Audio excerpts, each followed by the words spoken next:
నమస్కారం వార్తలకు స్వాగతం ముందుగా ముఖ్యాంశాలు చంద్రగిరిలో వైభవంగా జనసేన పార్టీ నూతన కార్యాలయం ప్రారంభం జనసేన బలోపేతంకు కృషి చేయాలి పిలుపునిచ్చిన తిరుపతి ఎమ్మెల్యే ఆరణి శ్రీనివాసులు వెంకన్న మా మొర ఆలకించవా 216 రోజులు చేరిన శ్రీవారిమెట్టు వ్యాపారుల నిరసన దీక్ష టీటీడీ బోర్డుకు బాధితుల వేడుకోలు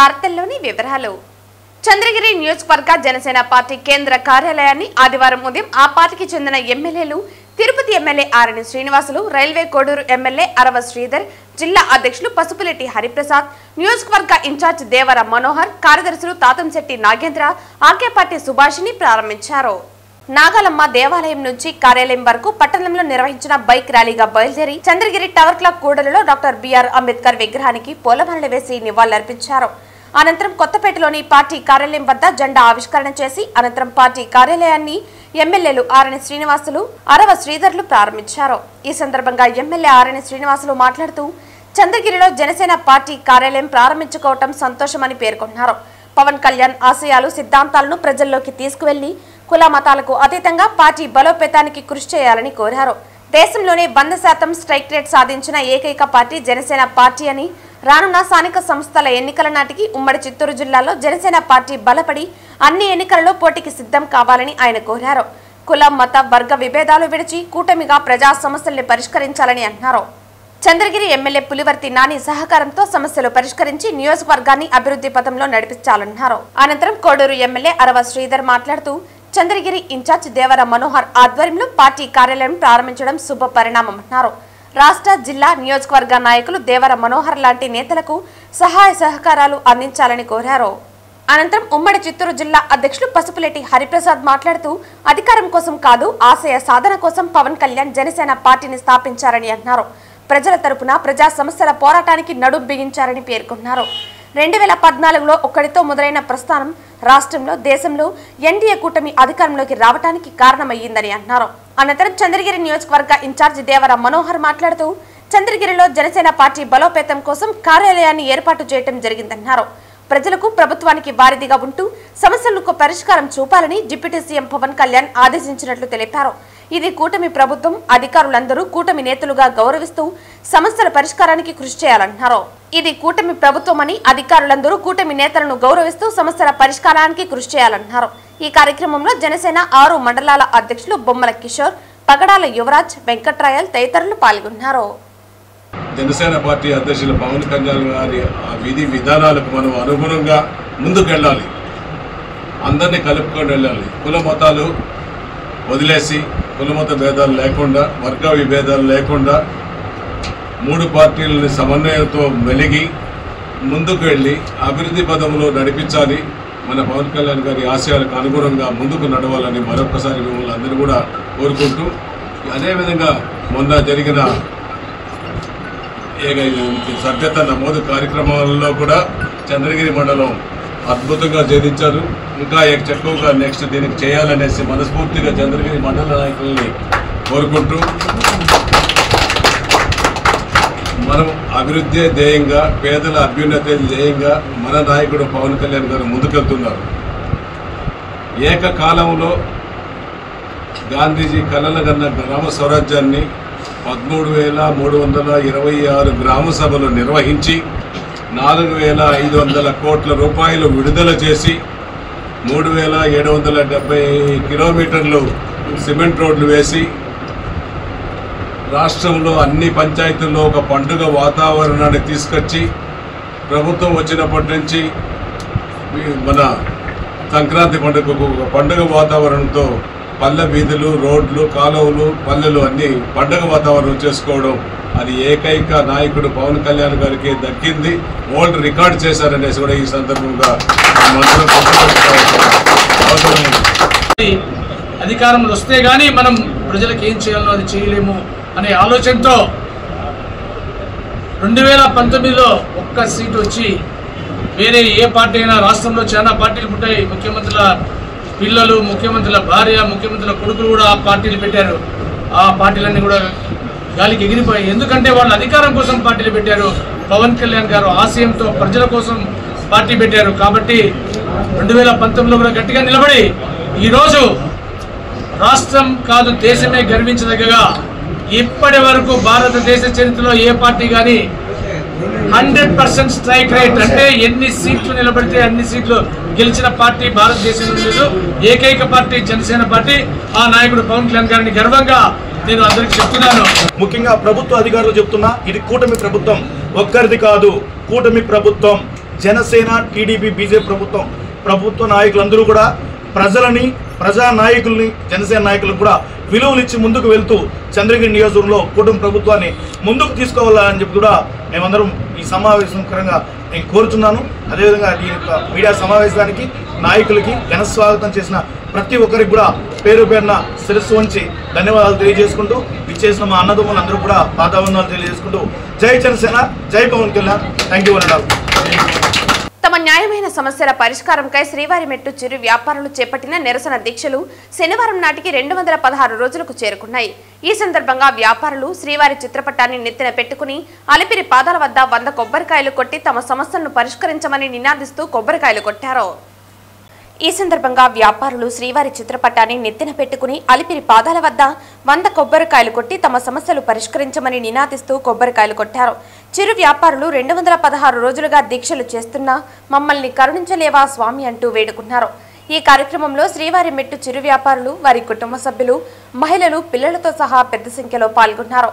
ఈ సందర్భంగా సిఐటియు జిల్లా కార్యదర్శి జయచంద్ర మాట్లాడుతూ శ్రీవారి మెట్టు చిరు వ్యాపారస్తుల న్యాయమైన సమస్యల పరిష్కారం కోసం 216 రోజులుగా టీటీడీ పరిపాలన భవనం ఎదురుగా దీక్షలు చేస్తున్నా కూటమి ప్రభుత్వం సమస్యను పరిష్కరించకపోవడం అన్యాయమన్నారు.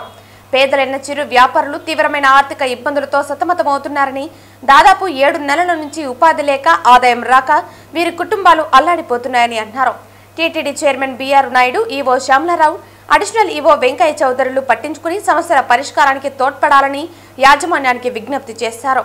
ఈ కార్యక్రమంలో శ్రీవారి మెట్టు చిరు వ్యాపారుల యూనియన్ అధ్యక్ష ప్రధాన కార్యదర్శులు చిట్టిబాబు, మధు, యుగంధర్, చిరంజీవి, రాంబాబు, ప్రకాష్, గోపిమల్లి, రామ్మూర్తి, పెంచులయ్య తదితరులు పాల్గొన్నారు. వెంకన్న మమ్మల్ని ఆదుకో అని చిరు వ్యాపారస్తులు, శ్రీవారి మెట్లు చిరు వ్యాపారస్తులు గత 216 రోజుల నుంచి నిరాహార దీక్ష కొనసాగిస్తూ ఉన్నారు. వాళ్ళ సమస్యలు పరిష్కరించమని చెప్పినని ఇప్పటికే అనేక సార్లుగా ఆందోళన కార్యక్రమాలు కొనసాగిస్తూ ఉన్నాం. ఈఓ గారికి, జేఈఓ గారికి, అడిషనల్ ఈఓ గారికి, చైర్మన్ గారికి అనేక దప్పాలుగా విన్నవించుకున్నాం. ప్రభుత్వానికి కూడా ఈరోజు చంద్రబాబు నాయుడికి లెటర్ రాశాం, ఉప ముఖ్యమంత్రికి లెటర్లు రాశాం, నారా లోకేష్కు వచ్చిన ప్రతి సందర్భంగా వాళ్ళకి లెటర్లు ఇవ్వడం అనేది జరుగుతూనే ఉంది. కానీ ఈ రోజుటికి 216 రోజులు అవుతున్నా నేటికి ఒక్క సమస్య కూడా పరిష్కారం చేసినటువంటి పాపన పోలేదు. మేము అడుగుతున్నటువంటి న్యాయమైనటువంటి సమస్య, పుల్లు వచ్చిన చోట సాపులు వెలిచాయి, పులి లేని చోట మమ్మల్ని అందరూ కూడా కిందికి దింపేశారు. మా వాళ్ళకు సంబంధించినటువంటి శ్రీవారి మెట్లు వ్యాపారస్తులు అందరూ కూడా లైసెన్స్ ఇమ్మని చెప్పి కోరుతా ఉన్నాం. మేము న్యాయమైనటువంటి వ్యాపారం చేస్తున్నామని చెప్పి చెప్తా ఉన్నాం. మేము చేస్తున్నటువంటి వ్యాపారం జ్యూసులు కానీ, బొరుగులు కానీ, లేకపోతే టెంకాయల అంగడి కానీ, కర్పూరాలు కానీ, ఇట్లాంటివి అనేక రకాలైనటువంటి ప్రజలకు సంబంధించినటువంటి చిరు వ్యాపారాలకు సంబంధించినటువంటి విషయాలపైన ఈరోజు మేము అడుగుతా ఉన్నాం, మాట్లాడుతున్నాం. దీనిపైన ఏమాత్రం కూడా టీటీడీ యాజమాన్యం స్పందించినటువంటి దాఖలాలు కనిపించట్లేదు. కాబట్టి న్యాయమైనటువంటి సమస్య కాబట్టి వెంకన్న స్వామి కన్నా చెప్తే ఇది ఏమైనా సమస్య పరిష్కారం అవుతుందని చెప్పిననేది ఈరోజు 100 టెంకాయలతో వెంకన్న స్వామికి ఈరోజు మేము ఈ కార్యక్రమం నిర్వహించడం అనేది జరుగుతుంది. వెంకన్న స్వామి ఇప్పటికైనా మా వాళ్ళపైన కరుణించు అని చెప్పినని వెంకన్న స్వామిని మొక్కోవడానికే ఈరోజు మేము ఈ కార్యక్రమం నిర్వహిస్తూ ఉన్నాం. కాబట్టి తక్షణమే టీటీడీ యాజమాన్యం దిగొచ్చి మాకు న్యాయమైనటువంటి సమస్యను పరిష్కారం చేయాలని చెప్పి డిమాండ్ చేస్తూ ఉన్నాం. భగత్ సింగ్ జీవితం యువతకు స్ఫూర్తిదాయకమని భగత్ సింగ్, రాజ్గురు, సుఖదేవుల వర్ధంతి సందర్భంగా తిరుపతిలో ఉన్న ఎంజిఎం ఉన్నత పాఠశాలలో ఉన్న భగత్ సింగ్ విగ్రహానికి పూలమాలలు వేసి ఘనంగా నివాళులర్పించారు. ఈ సందర్భంగా ఎంజిఎం హెడ్ మాస్టర్ మునిశారద, డివైఎఫ్ఐ రాష్ట్ర ఉపాధ్యక్షులు జయచంద్ర, జిల్లా అధ్యక్షులు నరేంద్ర, యూటీఎఫ్ జిల్లా కార్యదర్శి బండి మధుసూదన్ రెడ్డి మాట్లాడుతూ బ్రిటిష్ సామ్రాజ్యవాదానికి వ్యతిరేకంగా దేశ స్వాతంత్ర్యం కోసం అతి చిన్న వయసులోనే ప్రాణత్యాగం చేసిన వీరులని అన్నారు. జలియన్ వాలీబాగ్ దురంతంతో ప్రభావితమైన ఆయన జీవితం స్వాతంత్ర్యం కోసం పార్లమెంటుపై పొగ బాంబులతో దాడి చేసి బ్రిటిష్ వాడిని భయపెట్టారని అన్నారు. తన సిద్ధాంతాలను కోర్టు నుంచి ప్రజలకు చేరవేసేందుకు ఉపయోగించారని అన్నారు. మతోన్మాదం హిందూ ముస్లిం రెండూ ఈ దేశానికి చాలా ప్రమాదకరమైందని నాడే ఆయన చెప్పారని అన్నారు. భగత్ సింగ్ ఉరిశిక్ష సమయంలోనూ భయపడలేదని, నేను పోతే నాలాంటి భగత్ సింగ్లు వేలాది మంది పుడతారని అన్నారు. ఈ దేశాన్ని బ్రిటిష్ వాడి దాసి శృంఖలలో నుంచి కాపాడుకుంటారని చెప్పారని అన్నారు. ఈ దేశంలో కుల, మత, పేద, ధనిక తారతమ్యాలు లేకుండా బతకాలంటే సోషలిజమే మార్గమని చెప్పారని అన్నారు. ఆయన ఆశయ స్ఫూర్తిని డివైఎఫ్ఐ ముందుకు తీసుకువెళ్తూ యువత ఎదుర్కొంటున్న సమస్యలపై సమరశీల పోరాటాలు నిర్వహిస్తున్నామని అన్నారు. ఈ కార్యక్రమంలో డివైఎఫ్ఐ జిల్లా నాయకులు సురేష్, అజయ్, యుగంధర్, చందు, యూటీఎఫ్ నగర అధ్యక్షులు హేమాద్రి, పీడి లక్ష్మి తదితరులు పాల్గొన్నారు. ఆయన మన ఢిల్లీ అసెంబ్లీలో పొగబాంబుని పెట్టి అతని తోటి సహచరులతో పాటు బ్రిటిష్ పాలకుల నిరంకుశత్వాన్ని ఎదుర్కొన్నారు. ఆ రోజుల్లోనే ఎవరికి కూడా హాని కలగకుండా తనే స్వయంగా లొంగిపోయి ఆ రోజు బ్రిటిష్ వారి కురుకుంబానికి ఆయన ఎక్కాడంటే నిజంగా నేనైతే ఆ సిచ్యువేషన్ని తెలుసుకుంటూ ఉంటేనే ఎంతటి వీరులు ఇతను, ఇంతటి గొప్ప చరిత్ర కలిగినటువంటి వ్యక్తి మన దేశంలో పుట్టడం మరొకసారి గర్వకారణంగా నేను చెప్తున్నాను. ఆయన యొక్క చేసినటువంటి ధైర్య సాహసాలు నేటి యువతకి కూడా స్ఫూర్తినిస్తూ ఉన్నాయి. కాబట్టి ఆయనకి మరొకసారి నివాళులు అర్పించుకుంటూ సెలవు తీసుకుంటాం. ఇలాంటి భగత్ సింగ్లు మన దేశంలో పుట్టడం చాలా గొప్ప గర్వకారణం. ఆ దేశంలో మనం కూడా పుట్టడం ఇంకా గొప్ప గర్వకారణం.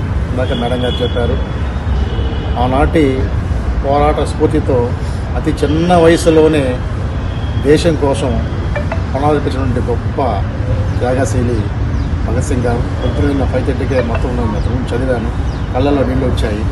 అలాంటి వ్యక్తులు ఆదర్శంగా తీసుకొని నేటి యువత కూడా రాజకీయాలకు రావాలి. రాజకీయాలు కూడా చాలా కలుషితం అయిపోయినాయి. వారి యొక్క అతి చిన్న వయసులోనే ఆ బ్రిటిష్ వాళ్ళతో పోరాటం, దేశం కోసం తన పనులు అర్పించడం, అది ఆ సిచ్యువేషన్ చూస్తుంటేనే కూడా చాలా బాధాకరం. అలాంటి యువత వాళ్ళ యొక్క ఆదర్శాలను స్ఫూర్తిగా తీసుకొని నేటి యువత కూడా ముందుకు రావాలని కోరుకుంటూ ధన్యవాదాలు. ఈ భగత్ సింగ్ వర్ధంతి సందర్భంగా అందరికీ కూడా విప్లవాది వందనాలు తెలియజేస్తాం. భగత్ సింగ్ అంటేనే మేడం చెప్పినట్లు ఒక రోమాలు నిక్కపరుచుకునేటువంటి వ్యక్తి. చిన్న వయసు 23 సంవత్సరాల వయసులోనే అతను చనిపోవడం అనేది, నూనూగు మీసాలు వస్తున్నటువంటి సమయంలో చనిపోవడం అనేది, దేశం కోసం చనిపోవడం అనేది, ఎవరైనా వాళ్ళ వ్యక్తిగతమైన విషయాల పట్లనో లేకపోతే కెరియర్ కోసం చూస్తున్నటువంటి సమయంలో దేశం కోసం ఉరుకుంబాన్ని ఒక ఎక్కించి ఆ రకంగా చనిపోవడం అనేది చాలా బాధాకరమైనటువంటి విషయం. అది చాలా ఈ దేశం కోసం చనిపోతున్నానని చెప్పిన స్టేట్మెంట్ ఇవ్వడం కూడా అది చాలా గొప్ప విషయం. ఇదంతా కూడా యూత్కి సంబంధించినటువంటి ఒక మంచి స్వభావం కలిగినటువంటి వ్యక్తిగాను, అదేవిధంగా యూత్కి మంచి ఇన్స్పిరేషన్గా ఉండేటువంటి పరిస్థితిని మనం చూస్తూ ఉన్నాం. ఆయనకు అన్నిటి పట్ల ఒక స్పష్టమైనటువంటి వైఖరి ఉంది. అతను కులం పట్ల కానీ, మతం పట్ల కానీ, లేకపోతే అతను ఒక వ్యవస్థను నిర్మించాలి అని చెప్పి అనుకొని ఆ వ్యవస్థ కోసం ఫైట్ చేశాడు. అతను చనిపోతున్నప్పుడు కూడా ఒక పుస్తకం చదువుతూనే చనిపోవడం అనేది జరిగింది. అట్లా చదువు పట్ల కూడా చాలా మమకారమైనటువంటి వ్యక్తిగా మనము భగత్ సింగ్ గారిని చూడడానికి ఆస్కారం ఉంది. ఈ దేశంలో తినడానికి తిండి, కట్టుకోవడానికి బట్ట, ఉండడానికి ఇల్లు, పని చేయడానికి పని, అదేవిధంగా నిరుద్యోగం, ఇట్లాంటివన్నీ కూడా సమస్యలకు ఒక పరిష్కారం కావాలి. అట్లాంటి వ్యవస్థను ఒకటి నిర్మించాలి అని చెప్పిన, అట్లాంటి వ్యవస్థ ఏదైనా సోషలిస్ట్ వ్యవస్థ మాత్రమే అది సాధ్యమవుతుంది అని చెప్పిన విషయాన్ని స్పష్టమైనటువంటి వైఖరితో అతను చనిపోవడం అనేది జరిగింది. ఆ బ్రిటిష్ వాళ్ళు అతను ఉరిదీసే సమయంలో కూడా అందరూ కన్నీళ్లు పెట్టుకొని ఆ రకంగా వాళ్ళందరూ బాధపడుతూనే ఉరిదీయడం అనేది కూడా జరిగింది. ఆదివారం ఉదయం వీఐపీ విరామ సమయంలో తిరుమల శ్రీ వెంకటేశ్వర స్వామి వారిని సినీ నిర్మాత డివివి దానయ్య దర్శించుకుని మొక్కులు చెల్లించుకున్నారు. ఆదివారం ఉదయం వీఐపీ విరామ సమయంలో తిరుమల శ్రీ వెంకటేశ్వర స్వామి వారిని సినీ నిర్మాత డివివి దానయ్య దర్శించుకుని మొక్కులు చెల్లించుకున్నారు. వీరికి ఆలయ అధికారులు స్వాగతం పలికి దర్శన ఏర్పాట్లు చేశారు. దర్శన అనంతరం రంగనాయకుల మండపంలో వేద పండితులు వేద ఆశీర్వచనం అందించగా టీటీడీ అధికారులు స్వామివారి వస్త్రంతో సత్కరించి తీర్థ ప్రసాదాలను అందజేశారు.